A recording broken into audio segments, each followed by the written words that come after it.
90 రోజుల కోర్సు పూర్తి చేస్తే చాలు 100% ప్లేస్మెంట్ సపోర్ట్ తో సాఫ్ట్వేర్ జాబ్ మీ సొంతం. వెంటనే కోడ్ జ్ఞాన్ డెస్టినేషన్ ని సంప్రదించండి.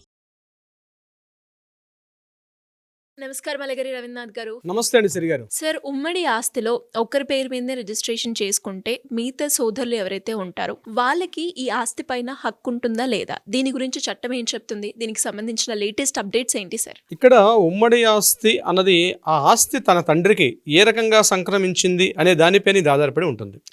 అంటే ఆ యొక్క ప్రాపర్టీ తండ్రి తన యొక్క స్వార్జితమైనటువంటి ఆస్తి అన్నట్టయితే దానికి విధి విధానాలు వేరే ఉంటుంది. అలా కాకుండా ఆ ప్రాపర్టీ ఆనువంశికంగా అంటే పిత్రార్జితం అంటాం, అంటే ఏన్షియంటల్ ప్రాపర్టీ అన్నట్లయితే దాని యొక్క విధానం ఏంటి. తండ్రి ఒక ఉదాహరణకు చెప్తున్నాను, ఆ ఇంట్లో ఉన్నటువంటి కుటుంబ సభ్యుల్లో ఒక ఇద్దరు అన్నదమ్ములు, ఒక ఇద్దరు అమ్మాయిలు ఉన్నారు. అటువంటి సందర్భంలో ఒక కొడుకు మీదే టోటల్ ప్రాపర్టీ, ఇల్లు కావచ్చు, పొలం కావచ్చు, లేకపోతే కమర్షియల్ బిల్డింగ్ కావచ్చు, ఇతరత్ర ఏదైనా ఒక ఇమూవబుల్ ప్రాపర్టీ అనేది తన పేరు మీదుగా పూర్తిగా రిజిస్ట్రేషన్ చేసేస్తే మిగిలిన వాళ్ళకి హక్కు లేదు. కాబట్టి నేను అమౌంట్ పెట్టి నేను కొనుక్కున్నాను కాబట్టి నా సెల్ఫ్ గైండ్ ప్రాపర్టీ అని చెప్పి పెద్ద కొడుకు అంటే ఎవరి పేరు మీద రాశారో అతను మాట్లాడే అవకాశం కూడా ఉంటుంది. అటువంటి సందర్భాల్లో ఇలాంటి కేసుల్ని ఏ రకంగా పరిష్కరించుకోవచ్చు అనే విధానం మీద మీరు వేసిన ప్రశ్న అయితే దీనికి సంబంధించి ఇప్పుడు ఆ ప్రాపర్టీ ఒకవేళ తమ పూర్వీకుల నుంచి వస్తున్న ప్రాపర్టీ అనేట్లయితే, అంటే తన తండ్రి కాకుండా వాళ్ళ నాన్నగారు తాతగారి నుంచి వస్తున్న ప్రాపర్టీ అయితే ఇతను రాసే హక్కు అతను కంపల్సరీ లేదు డెఫినెట్గా.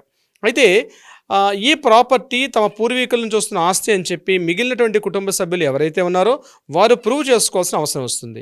ప్రూవ్ చేసుకొని కోర్టు ముఖంగా వాళ్ళు తప్పనిసరిగా ఈ యొక్క ప్రాపర్టీ ఏదైతే ఇమూవబుల్ ప్రాపర్టీ ఉందో, స్థలం కావచ్చు, ఇండ్లు కావచ్చు, లేకపోతే ఇతరత్ర ఏదైనా ఇమూవబుల్ ప్రాపర్టీ అయితే ఇది వాళ్ళకి ఎలా సంక్రమించింది, మా నాన్నగారికి వాళ్ళ నాన్నగారి నుంచి వచ్చిన ప్రాపర్టీ కాబట్టి ఒకరి పేరు మీదుగా రాసేయడం చట్ట విరుద్ధం. కాబట్టి హిందూ సెక్షన్ 1956 ప్రకారం ఇది తప్పనిసరిగా మిగిలిన వారికి కూడా హక్కు ఉంటుందని కోర్టులో క్లెయిమ్ చేసుకునే అవకాశం అయితే ఉంటుంది.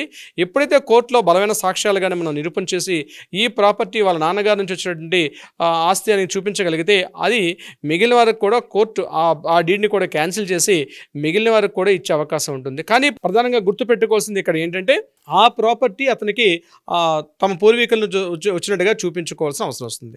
ఇక నెంబర్ 2 కేసు విషయానికి వద్దాం.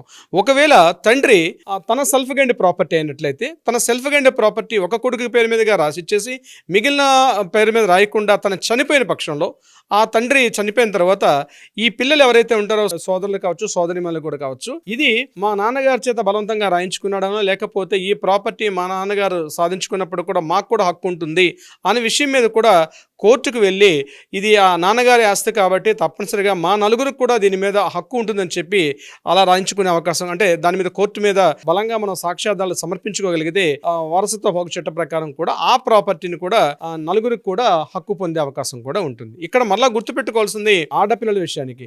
ఆడపిల్లలు పెళ్లిళ్ళైనా పెళ్లి కాకపోయిన ఆడపిల్లలకు కూడా ఒకవేళ పెళ్లి సందర్భంలో ఆమెకి ఖర్చులు కానీ కట్న కానుకల రూపంలో ఇతరత్ర ఏదైనా ఖర్చులు పెట్టి పంపించినప్పుడు కూడా ఆడపిల్లలకు కూడా దీని మీద హక్కు ఉంటుంది. ఆ సెల్ఫ్ గైండ్ ప్రాపర్టీ నాన్నగారు సెల్ఫ్ గైండ్ ప్రాపర్టీ అయినప్పుడు కూడా నాన్నగారు మరణించిన పక్షంలో ఆ ప్రాపర్టీ మీద వీరికి అవకాశం ఉంటుంది.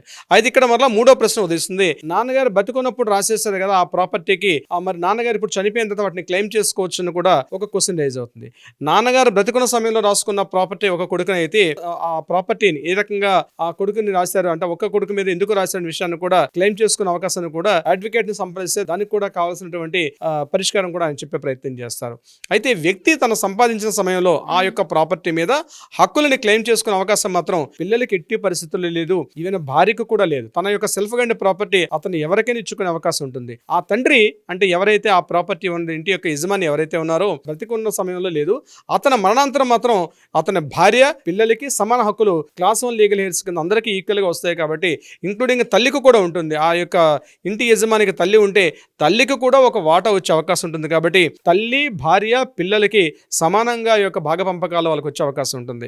అయితే ఇక్కడ ఒక్క పేరు మీదుగా పూర్తిగా రిజిస్ట్రేషన్ చేసిన సందర్భాల్లో అది ఏ రకంగా వాళ్ళ వచ్చినటువంటి ప్రాపర్టీ అనే విషయాన్ని బట్టి ఆ ప్రాపర్టీ ఉమ్మడి జాయింట్ ఫ్యామిలీస్లో ఆ ఒక్కరికి చెందినప్పుడు కూడా మిగిలిన సందర్భాల్లో కోర్టు దగ్గర మనం బలమైన సాక్ష్యాధారాలు చూపించినప్పుడు మాత్రం ఆ ప్రాపర్టీ మిగిలిన వాళ్ళకి కూడా భాగ పంపకాలు ఇచ్చుకునే అవకాశం ఉంటుంది. కానీ గుర్తుపెట్టుకోవాల్సింది ఏంటంటే ఒక ప్రాపర్టీని మనం కోర్టు ద్వారా వెళ్ళేటప్పుడు దాని వాల్యూ ఎంత ఉంటుందో ఆ వాల్యుయేషన్ ఛార్జెస్ని బట్టి కోర్టు ఫీజులు కట్టాల్సిన కట్టాల్సిన ఇది కూడా కంపల్సరీ ఉంటుంది. దాని వాల్యుయేషన్ కోర్టు ఫీజు యాక్ట్ అని ఒకటి ఉంటుంది. ఇప్పుడు ఫర్ ఎగ్జాంపుల్ ఇప్పుడు కోర్టులో వెళ్ళిపోయిన ఇప్పుడు అన్ని కూడా ఎండు కావచ్చు, ఆడపిల్లల హక్కు అయినా సరే, లేకపోతే ఇప్పుడు మీరు అడిగినట్టుగా ఉమ్మడి స్వాధీనంలో ఉన్నటువంటి ఒక ప్రాపర్టీని ఉమ్మడి స్వాధీనంలో ఆస్తి అయినా సరే, వాళ్ళు కూడా క్లెయిమ్ చేసుకునేటప్పుడు ఆ యొక్క ప్రాపర్టీ వాల్యూ ఎంత ఉంటుందో దానికి సంబంధించి కార్డు వాల్యూ ఎంత ఉంటుందో దాన్ని బేస్ చేసుకొని కోర్టు ఫీజు కూడా లక్షల్లో ఉండే అవకాశం ఉంటుంది. అది కూడా గుర్తుపెట్టుకొని ఆ ఫీజు చెల్లించాలి. ఒకటి ఈ ఫీజు నాన్ రిఫండబుల్ ఫీజు ఇది యాక్చువల్గా. సో మనం కోర్టు కేసులు గెలిచినప్పుడు కూడా ఆ ఫీజు రిఫండ్ కాదు. సో అది గుర్తుపెట్టుకొని కోర్టుకు వెళ్ళాల్సిన అవసరం అయితే ఉంటుంది.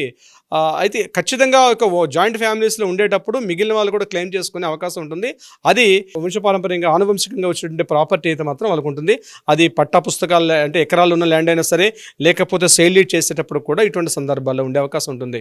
సిరి గారు సార్, మరి ఎలా ఎవరికైనా కూడా ఇలా ప్రాపర్టీ ఇష్యూస్ ఉన్నాయి అనుకోండి, వాళ్ళ బ్రదర్స్ రిలేటెడ్గా మాకు ఒక ల్యాండ్ ఉంది, ఆ ల్యాండ్ దాన్ని మా అన్న మొత్తం తీసుకున్నారు, రిజిస్ట్రేషన్ మా అమ్మ మొత్తం మా అన్న పేరు మీదే రాసేసారు, నేను ఇప్పుడు ఒకవేళ నేను ఆస్తి నాకు కావాలి అన్నది లీగల్ పరంగా నేను వెళ్ళాలి అనుకున్నప్పుడు దాని ప్రొసీజర్ ఎలా ఉంటుంది, దానికి సంబంధించిన వివరాలు నాకు కావాలి అంటే ఎలా అప్రోచ్ అవ్వాలి అనుకునే వాళ్ళకి మీరేం చెప్తారు సార్? కింద స్క్రోల్ అవుతున్న నెంబర్ని కాంటాక్ట్ చేయగలిగితే దానికి సంబంధించినటువంటి పత్రాలు, పేపర్స్ అన్ని, సపోర్టింగ్ డాక్యుమెంట్స్ అన్ని పెట్టుకొని కింద ఉన్నటువంటి స్క్రోల్ అవుతున్న నెంబర్ని కాంటాక్ట్ చేస్తే, వాట్సాప్ కాల్ కానీ డైరెక్ట్ కాల్ కానీ చేసినట్లయితే వాట్సాప్లో వివరాలు ఇవ్వగలిగితే మన లీగల్ టీం వాళ్ళకి ఖచ్చితంగా రెస్పాండ్ అవుతారు, కావాల్సిన సలహా సంప్రదింపులు ఇచ్చే ప్రయత్నం చేస్తారు. అదే కాకుండా డైరెక్ట్ గా వచ్చే పర్సనల్ అపాయింట్మెంట్ కూడా తీసుకునే అవకాశం కూడా ఉంటుంది. న్యాయపరంగా ఏదైనా పరిష్కారం కావాలంటే కూడా ఆ దిశగా కూడా మన వాళ్ళు ప్రయత్నం చేస్తారు. సిరి గారు, thank you sir, thank you so much. Thank you so much అండి.